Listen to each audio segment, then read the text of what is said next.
Hey y'all, I gave a performance at the wonderfully named Bleep Blorp Festival of Synthesized Music last weekend. At this point, I've likely posted the recording of that performance so you can go check that out. I'll link it in the description.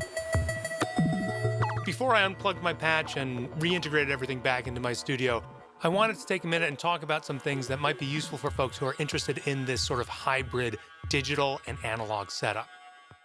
So at the core here, I have these two small Eurorack synthesizers and my iPad on stage.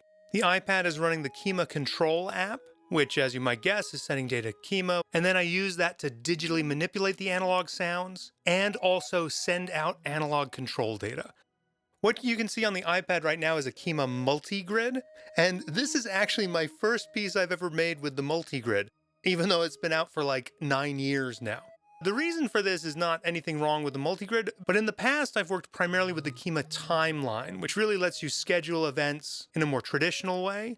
And so for lack of a better word, my concert pieces, which were, 6 to 10 minute pieces where I'm giving a performance in a quiet concert hall, the Kyma timeline really suited my aesthetic purposes.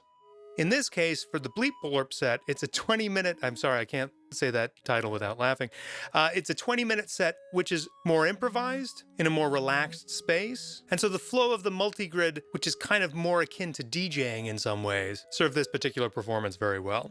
So on the computer, I'll show you that this mirrors what we're seeing on the iPad. And then all of these things that are listed here, I can open up and they're individual Kyma sounds. I'm not going to take the time today to go through all of these, but there are a few things that I want to draw attention to that might be very useful. If you want to learn more about the Multigrid, there are lots of great tutorials on it. But just for today, each of these columns is sort of a channel, right? And I can choose what sound is coming out on that channel. And I've divided this up in a way that makes sense for the flow of the piece. So just as a simple example, let me click on this birds and waterfall thing here.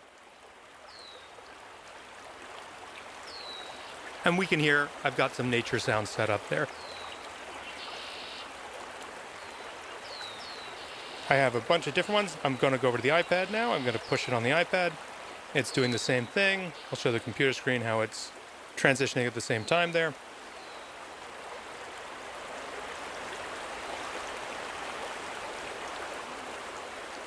Chants and birds.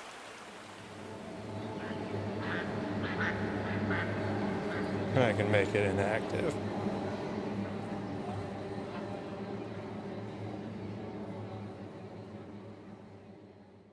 These were built with sample clouds and other little details. I won't go into those today. But I was interested in this idea of really incorporating nature sounds because I've been doing some reading on solar punk and ecofuturism, and I'll throw some links to that stuff in the description.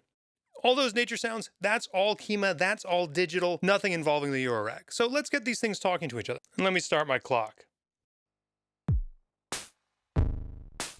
Okay, it's hard to see from this camera angle, but you can see now my Eurorack is getting clock signals. You can see flashing LEDs over there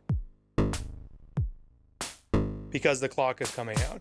Okay, so how do we do this? The Eurorack needs voltage clock, right? Not a digital clock. I don't have anything here that converts a MIDI clock. So let's have a look quickly over in Kyma on how we're doing this. So I'm going to open up that clock here. So what I have going on is just a pulse train, right? So a pulse train is basically a clock. I've got it with a duty cycle of 0.5. This is important, by the way. If you're in Kyma and you're trying to do this, make sure you check this variable duty cycle, because otherwise I think the duty cycle is just a single sample. I can't remember. I shouldn't say that without looking at it. Oh, I was right. If unchecked, the output will be exactly one sample per period. That's probably not going to be long enough for those clocks to detect the pulse. It wasn't for my gear. And so that pulse train, it's set by BPM, which I have as a global variable. And then this is called on, but it's just an attenuation. If I'm sending out that pulse train at 1, I get clipping. That probably doesn't matter because it's a control signal, but I just don't like seeing the red lights going on. So I just have that. And so then what I have here in this clock channel, I just have the ability to have it inactive, so off or on. But then the important thing is now in the channels, I have it only sending out to output 6. I have outputs 1 and 2, that's my left and right, and then output 6 is my clock. So that output 6 goes to my Motu ultralight interface, which is a DC coupled interface, and this is important. Some audio interfaces will let you send CV. The Motu is one of them. And basically what that means is it's not filtering out sub-audio stuff, so I can use those audio outputs as CV outputs. As another example of that, I have this pen outputs. Let's first see it in action. Boom. I'm gonna click on it. Okay, I'm back over the output. That pen output is off. I can switch it off and on there. Let's go to the pen. It's a bit quiet, but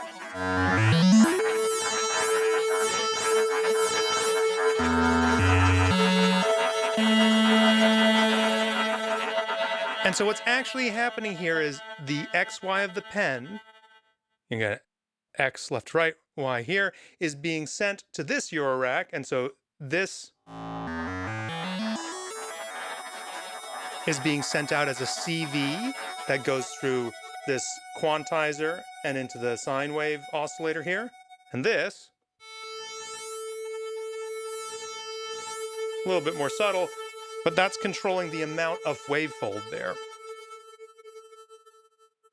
Again, what I've mapped these two are arbitrary. I believe also I've got iPad tilt mapped to volume here. Oops, I have something else on.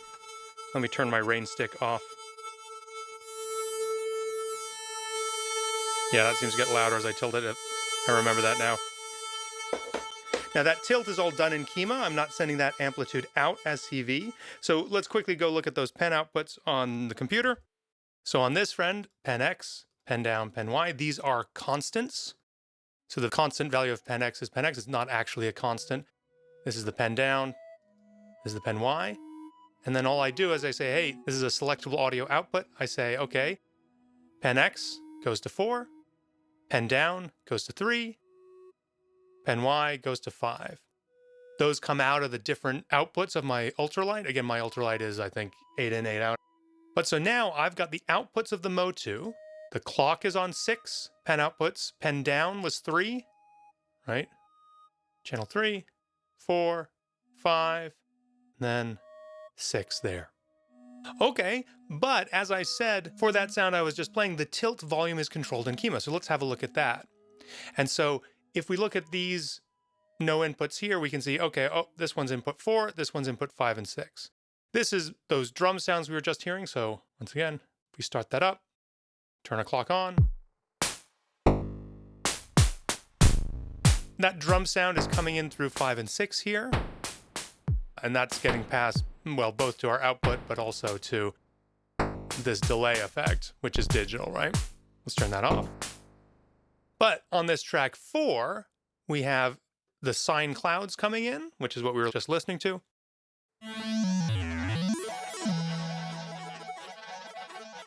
And I can switch that over to my sine chopper.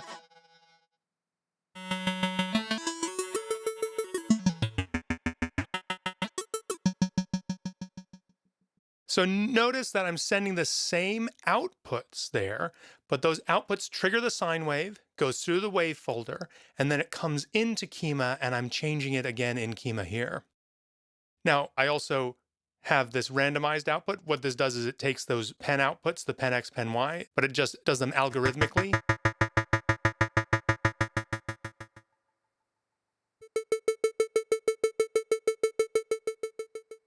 So now it's just sending pen downs on a rhythm with a random pen X and pen Y.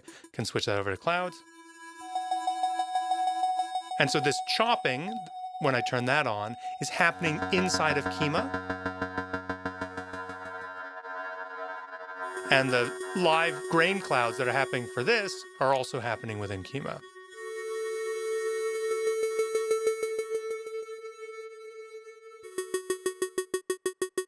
Now, just as a fun little extra thought, I also have that sine wave running through a feedback loop with my res EQ here. So let me get that feeding back.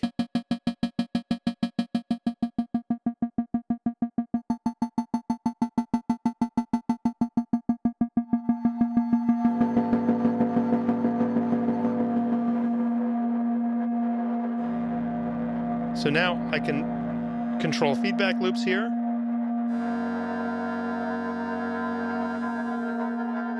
It's got some different frequencies feeding back here. There we go. And I can switch those to being chopped. Switch over to the pen controls.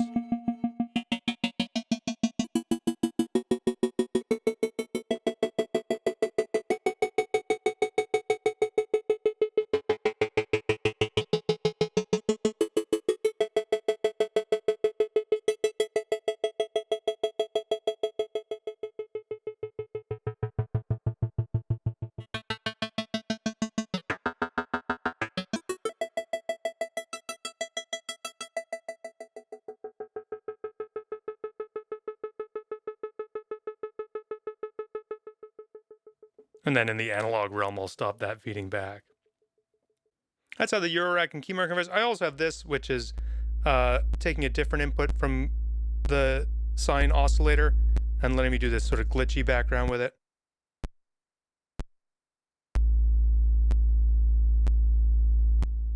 Again, this oscillator just has 2 outputs, so I'm just messing with that. And then here on this pen Kyma, I've got a couple interesting instruments that are just entirely digital. I call this an iPad rain stick. Does a kind of live granulation. And then this beat smoosh is, whoops, I've got my pen output still on here, inactive. My beat smoosh is some nice glitchy sounds I can draw upon too.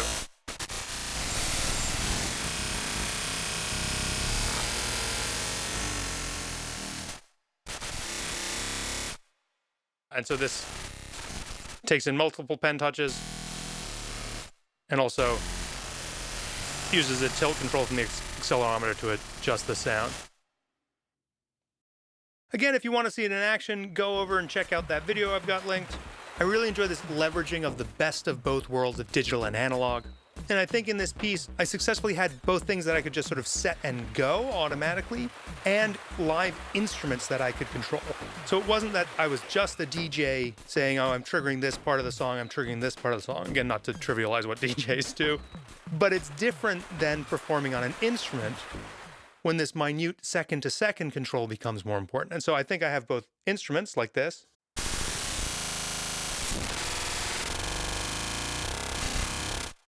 and things that I can curate, like when I turn on the randomized, and then start messing with the feedback frequencies here, and then switching back and forth between these. Again, this is still absolutely musical control, but what I'm doing here is a little bit different than the performance of an instrument.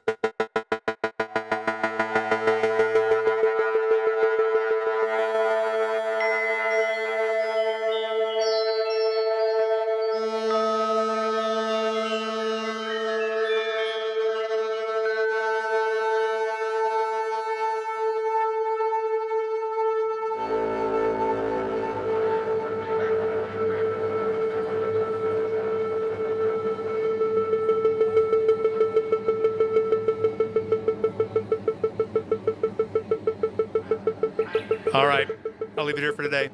Let me know if this is interesting.